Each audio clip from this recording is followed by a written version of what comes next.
เจริญพรญาติโยมญาติธรรมมื้อนี้ก็สิมาเฮ็ดปลั๊กไฟด้วยขันเก่าขันที่ใช้บ่ได้แล้วมันแตกมันเก่าสิมาเฮ็ดปลั๊กไฟเนาะเพื่อบ่ให้มันช็อตเฮาเวลาเฮาจับนะครับเฮาจับไปซี่นี่มันจะช็อตได้พอปลั๊กไฟเอาแต่นี่มาแต่งเอาเองก็ประหยัดงบ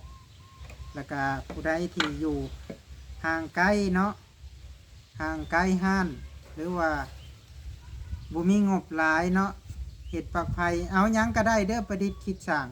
โดยที่เฮาบ่ได้จับเสียบแบบนี้ด้วยตนเองใครอาจจะบ่ช็อตคันเฮาเสียบแบบนี้ช็อตแน่นอนคันเฮาเสียบแบบนี้สิปลอดภัยเห็นบ่เฮาบ่ได้จับเด้บัดนี้สิมาประดิษฐ์คิดสร้างเห็ดออกตัวเนี่ยโยมเบิ่งเด้อสิตัดตัวนี้ตอนนี้เฮาก็คัดเป็นเรียบร้อยแล้วให้มีหินเจียก็เอาหินเจียเด้อถ้าผู้ใดย่านอันตรายก็เอาแผ่นกระดาษทรายน่ะมาคัดให้มันงามอันนี้เฮาสิข้าวเนี่ยเนาะจะบ่ได้เฮ็ดคักปานใดเพราะว่าเครื่องอุปกรณ์บ่หลายแต่เฮาก็สิมานี่เอาน็อต4น็อตมาจ้ำใส่แบบนี้เด้อ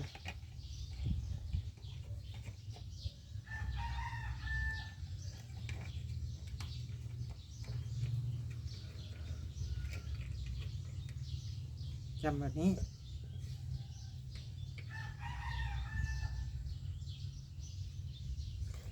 นี่เด้อนี่เด้ออันนี้ก็คือเคสโทรศัพท์เก่าเนาะพอดีเป็นหูพอดีนี่มันใช้พอได้แต่เนาะมันเก่าแล้วของสมณเณรเพิ่นทิมหรอกพอดีสอดเขาเป็นหูนี่พอดีนี่นี่เด้อนี่เด้อนี่พอดีเข่าพอดีเลยนี่ที่หาแนวมาจึงตัวนี้ไว้อีกตอนนี้ก็สำเร็จแล้วเนาะนี่ปลั๊กไฟขันก็จับแบบนี้เห็นป่ะจับแบบนี้นะก็อันตรายค่ะเขาไปจับแบบนี้อันตรายเวลามือเขาเปียกเขาจับอยู่ลมเปิดพัดลมนี่สายพัดลมนี่สายพัดลมนี่เห็นป่ะใครกว่าปล่อยให้อันนี้ทิมเสียละล่าเนาะได้ประโยชน์แต่ก็ได้ใช้อีกเนาะนี่เห็นป่ะเกิดญาติโยมถ้าผู้ใดเห็นคลิปนี้ก็